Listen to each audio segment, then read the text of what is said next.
2 of Breaking Generational Curses, and we're here to let you know that found the way.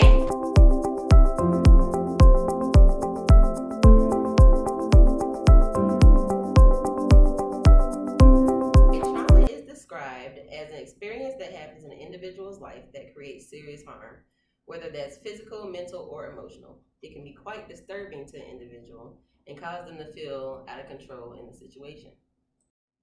Generational trauma is a traumatic event that began decades prior to the current generation.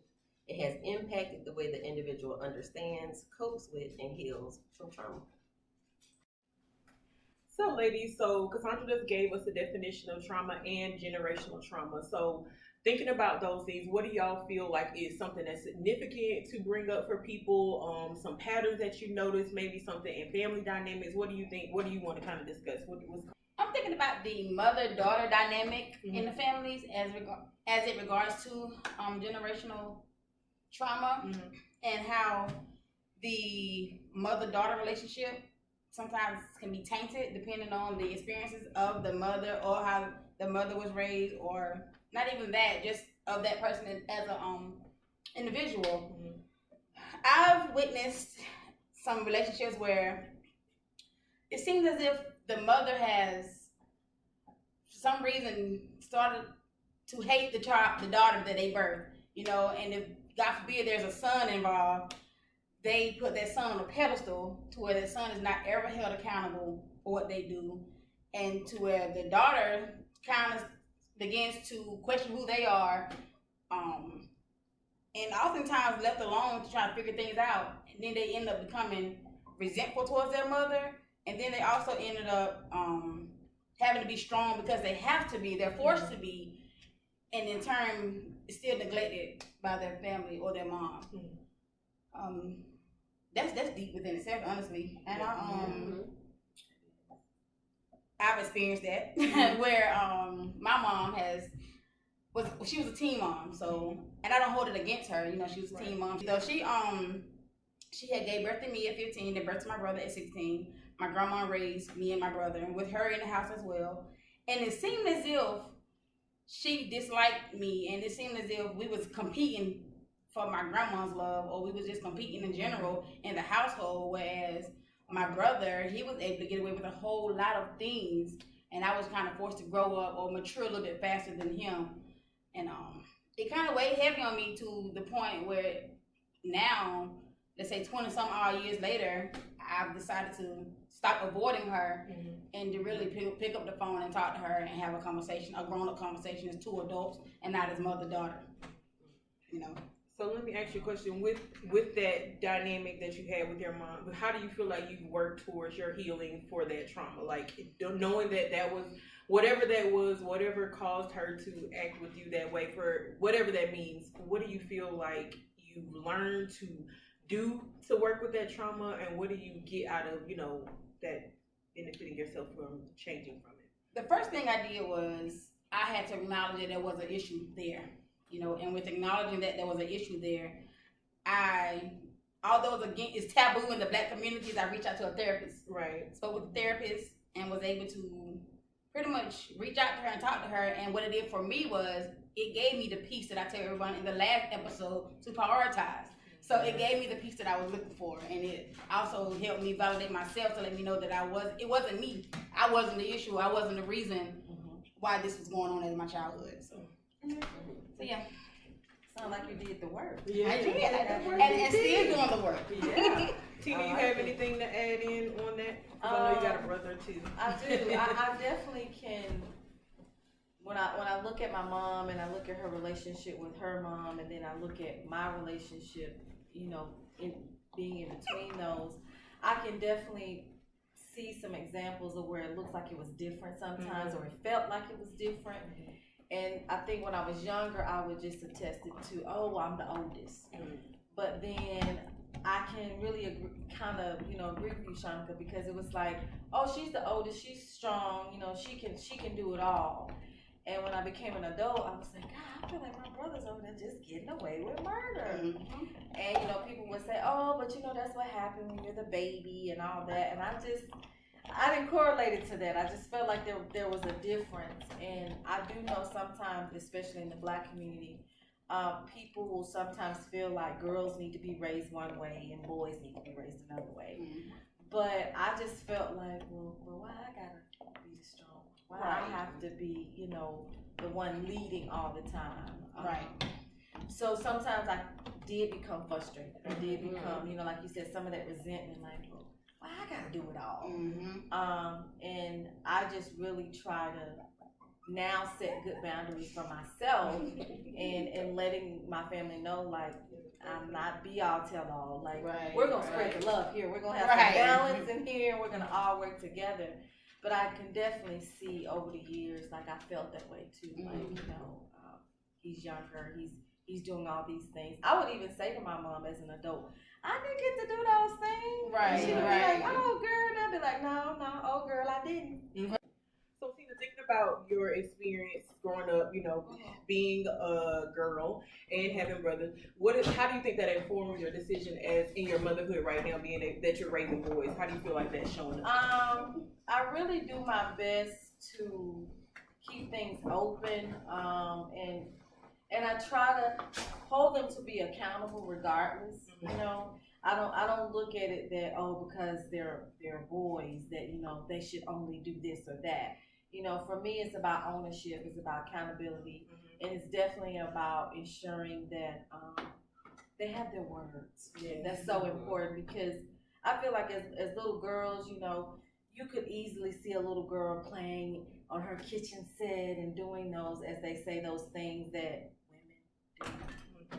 But, the boys were always doing other things. But for me, I'm like, I want my boys to be just as nurturing, have their words, and create those boundaries regardless if it's a girl or a boy.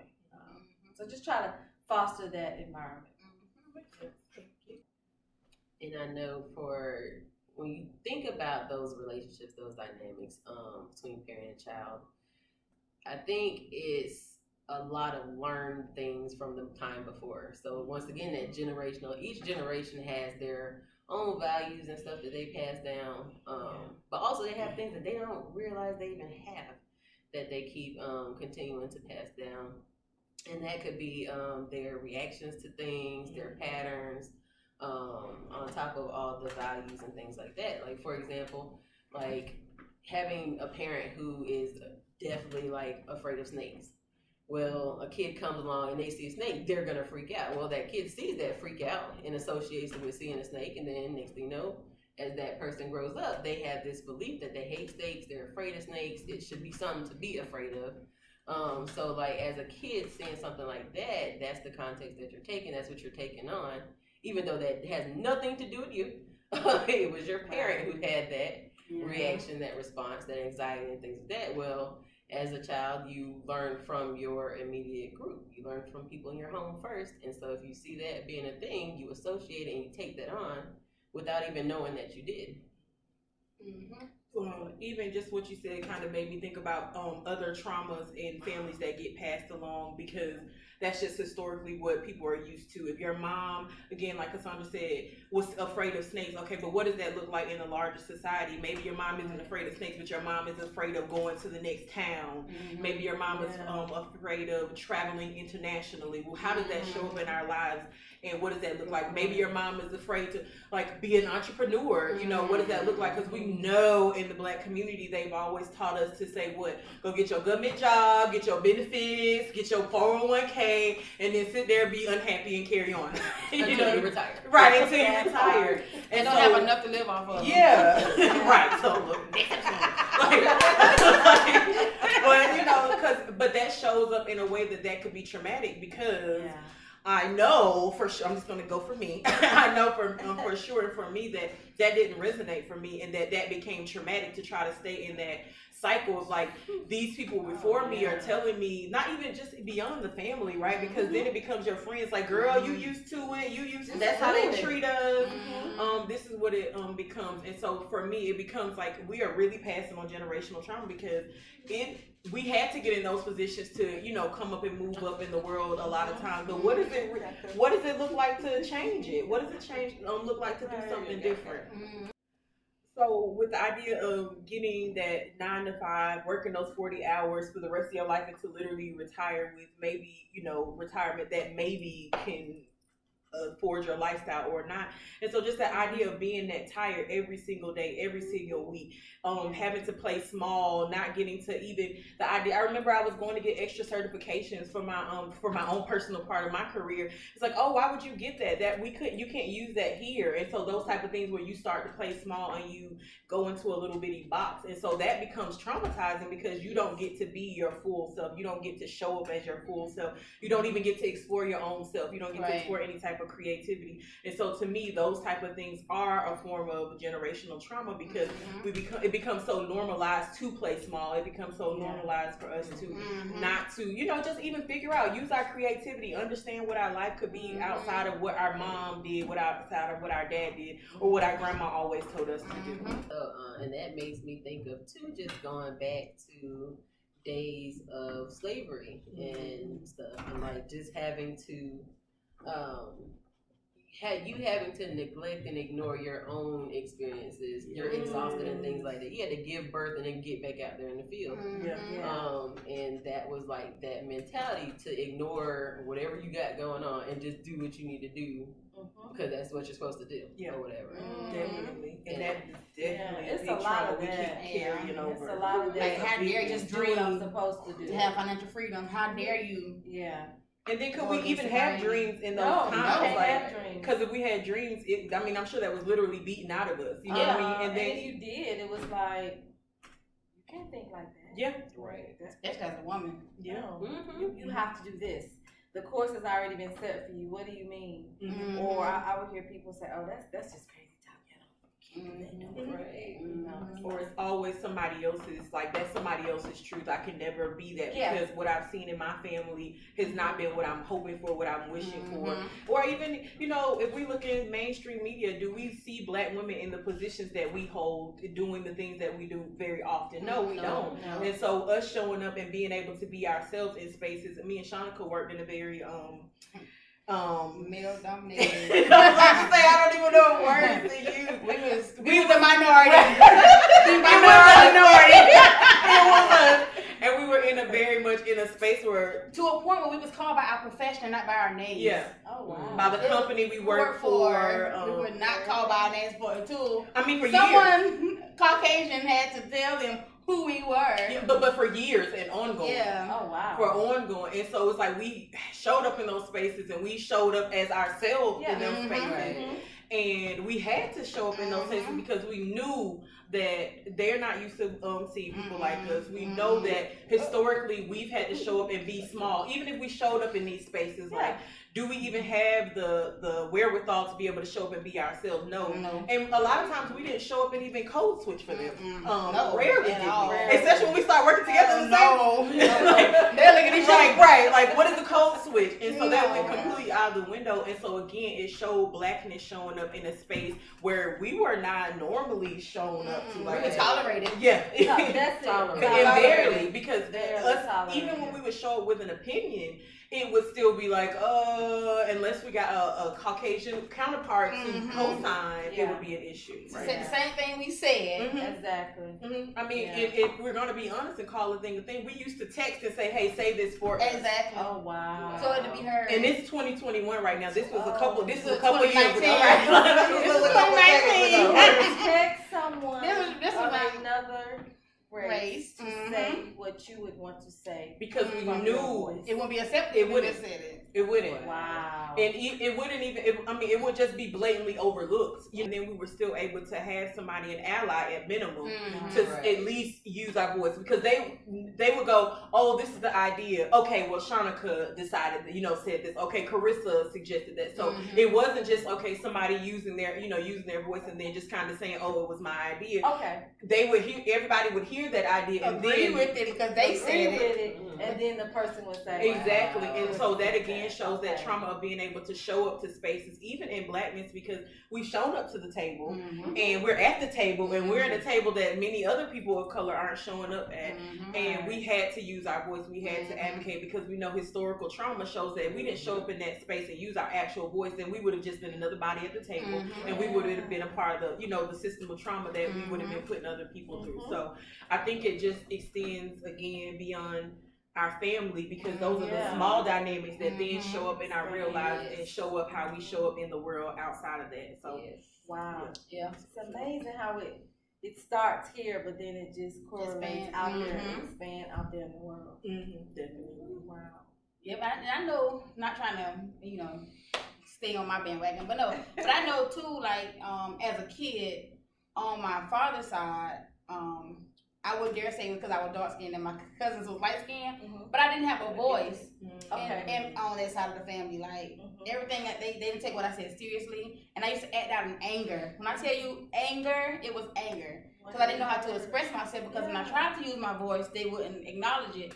And if I had to allow that to play a part in my adulthood at the times where we wanted to have a voice in the office or at the table, it wouldn't have been pretty. Like, I would have probably been throwing pencils. But because I took the necessary step to acknowledge it, to address it, and move forward, I was able to really articulate my point across where I was taken seriously. And eventually we did get called by our names and all that good stuff. But had I reacted how I wanted to as a child, it wouldn't have been, It's definitely something that we had to learn to do, because again, from me and Shauna's standpoint, it wasn't the idea of like, oh, I'm going to be at the table, I'm going to be quiet because I'm not used to using my voice. It's like, oh, you're going to hear us. But we're going to figure out how we have to navigate it. And it might look a different way than what our white counterpart had to do to get it. But you're going to hear us and we're going to address it. Yeah. We're not professional. We knew what we were talking about. I know what I'm talking about. And there's things where she brought up where they didn't want to hear it out, but what she said played in front of everybody. Of course. Told you, like, this is what's gonna happen. Yeah, and a lot of it was focused on us not dealing with trauma, us not talking about people's trauma and how it shows up. So I think that is a big thing that we have to continue to think about, how it shows up. And so, Shanika, how you said the idea of how this trauma showed up in your how it showed up in your life where you wanted to act out in anger. What do y'all think about some ways that people show trauma right now, like in adulthood? Maybe even just let's focus on Black women. All of us are cis hetero Black women, so let's kind of think of it from that aspect, because that is a learned, an actual lived experience for us. So how do y'all see it show up in people's lives, and what do you think that people can do as even just a small idea of how they can shift that? I think sometimes I know it can show up as fearful, like because if you do speak your opinion, you can come off as a rebel, and they can look at you as if like you're defying them. You've been defiant. So a way to kind of definitely help that out, I would say, to possibly make sure you detach your emotions from it. Make sure you're clear and concise, and don't do like I would do, throw a pencil. But like, seriously, just kind of like try to gather yourself, because they want to see the angry Black woman. That's what they want to see. They want that to be your reaction. Don't give it to them. They do. I was often told, "Oh, she's bossy. Oh, she's controlling." So I would just do my very best, like you said, to be clear and concise and to be organized. And my hope is that, I would be taken serious. But even then, I would notice at that point, people still were like, oh, it's like, oh, she real mad. We know she mad. She's just holding it back, and it's like, no, I'm not angry. I'm passionate about what I'm doing, and I know what I'm doing. Exactly. That's half of it. It's like, but I do really know. And I had to just learn to, I think one thing I had to get rid of is that isolating myself and just kind of laying down and not saying anything to kind of keep the peace. I did that for a while, and then I just thought, what, that's not helping the situation. We're not growing here. So I learned to use my words. Like you said, I didn't throw any pencils, even though I wanted to throw plenty. And I just decided to speak my piece. Yeah. And that gave me peace. Yeah. To speak it. Because once you speak it and you are confident in yourself, you can move forward, you know. And I wasn't angry about it, but it definitely can put you in a space of being angry. You can be fearful. I know for me, there was a lot of anxiety there. Because it's like, oh my goodness, I gotta try to say this in a way that they won't take it the wrong way, and that's just a lot. And that's a lot comfortable for them to be comfortable. Right. It's like, why are we doing that? Right. Yeah. I would say something small to like a good starting point is to become more aware of your patterns. So if you and it doesn't take a lot, but just start noticing how you react to certain things. That's true. So like if somebody, and it could be something simple, like if somebody cuts you off in traffic, are you instantly cussing them out? And blowing that horn. Right. Because even though it just seems like a little, just a small task, that impacts you physiologically. Like in your body. Stress, anxiety, depression, all that stuff has like physiological implications that can worsen your health. Yes. And so just start noticing the patterns that you're doing. If you have issues where you notice that you're taking things more personally than you should have be, or even notice what you're telling yourself as your thoughts. Because if like someone grew up and their parents, oh, you ain't sure, you're so dumb, well, you can take that on. So just be mindful, like what are you telling yourself? Are you constantly being negative with yourself? When you see something that you want to do, does yourself tell you, no, you can't do that? You won't be able to do it. You're not good enough. You're not that smart. So notice those patterns. Have that awareness of what you're telling yourself. And then to move forward from that, once you start learning, pick a narrative for yourself. You don't have to have that narrative from the past where you were called stupid and things like that. Create a new narrative for yourself. And that's another way, like, you can use affirmations for that too. I am beautiful. Stand in the mirror. Tell yourself every day. I am beautiful. Or even pull out a cell phone, put it on selfie mode, tell yourself, talk to yourself. So it's like, self-talk. Yeah, so there's little action steps that you can take, but today, pick one. So we're going to start right now. Like, Pick one. Pick right now. That's the part. Oh, I like that. I agree. Just even adding on with everything y'all were saying, but even what Shanika was saying was the idea of us, them expecting us to show us anger and us having to repress it. So even thinking about our patterns and what that looks like, because a lot of times we could be so used to repressing our anger to make other people feel safe too. And so that's another pattern to even think about. Like Cassandra said, are we our first reaction to lash out and get angry, or is our first reaction to repress our anger and not show it and not even speak about it? Because a lot of times we might not need to blow up and scream at somebody, but make them aware of. You really because there's been times I've had to really to myself count to maybe 1, 2, or 3 and just be like what you're not going to do is what you're not. Now, I'm not going to go off and hit you, but what you're not going to do is disrespect me, and I'm giving you the utmost respect right now. Exactly. And so I think even what you were saying with that and with Cassandra, that next step is like if you're recognizing your pattern and you're noticing that, oh, they want me to be angry. Do I need to get them a little bit? Do I need to get them? Or is it because sometimes people do push you and expect you to shut down and do that. And so checking in. What response do I really, what would serve me right now? Is it going to serve me to cuss them out because it's going to serve my ego, or will it actually, am I going to get my point across if I calm down, if I breathe, or if I come back to the situation? Or sometimes it is just not addressing them, because a lot of times people with these, just want to antagonize you and have no dog in the fight and only want to disrupt whatever your piece is. And so just pausing and making a decision, making a conscious decision, doing something on purpose and not just living our lives mindlessly. So living on purpose, as we always talk about, right? So living on purpose, y'all know it's for real, but we always talk about it. Like, I know it's only episode 2, but we can talk about it.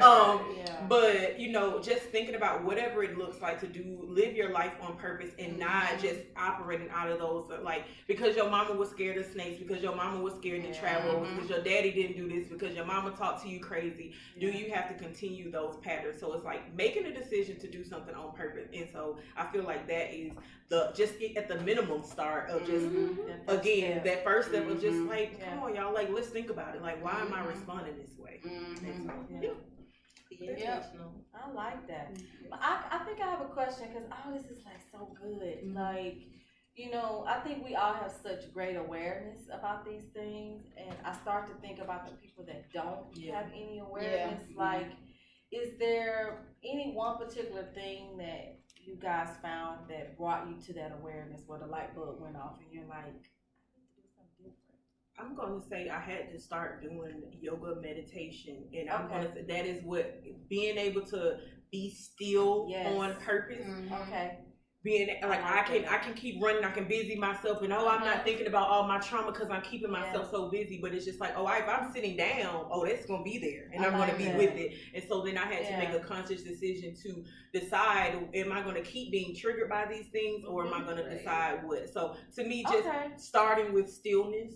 And then seeing what I needed to do with it. So we can turn it to so many other things, but to me, just starting with the stillness. I like that, because I feel like that's what it was for me. It was, I had to get quiet to hear my voice. To me, it took other people noticing. Because every time when I thought I was hiding an emotion, really be aware of it, I had to handle it. I couldn't avoid it no more, because now it was starting to show. As much as I was trying to hide it, it was starting to show. It does show. Yeah. It took me to be called out. This one will call you out. The call out is real. The call out is real.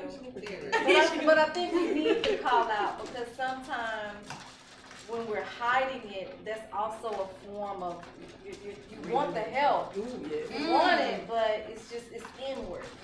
And then someone like lovely Carissa will just snatch that. Snatch right on out of you. But we need that sometimes. And I think people don't have that. They don't have people around you need them. a team, a tribe, a sisterhood, or whoever. We were somebody and don't mind calling you out. And holding you truly accountable and not calling you out in a negative way. Right. You are a shitty person. I'm holding you accountable. I want to see you actually do better. And it's on you to do that, but I'm going to at least call it to your awareness. Since you can't see it. Definitely. You guys, thank you for tuning in. And again, please like, subscribe, hit that bell, and share. And again, remember that help is on the way. All right, Zoom way.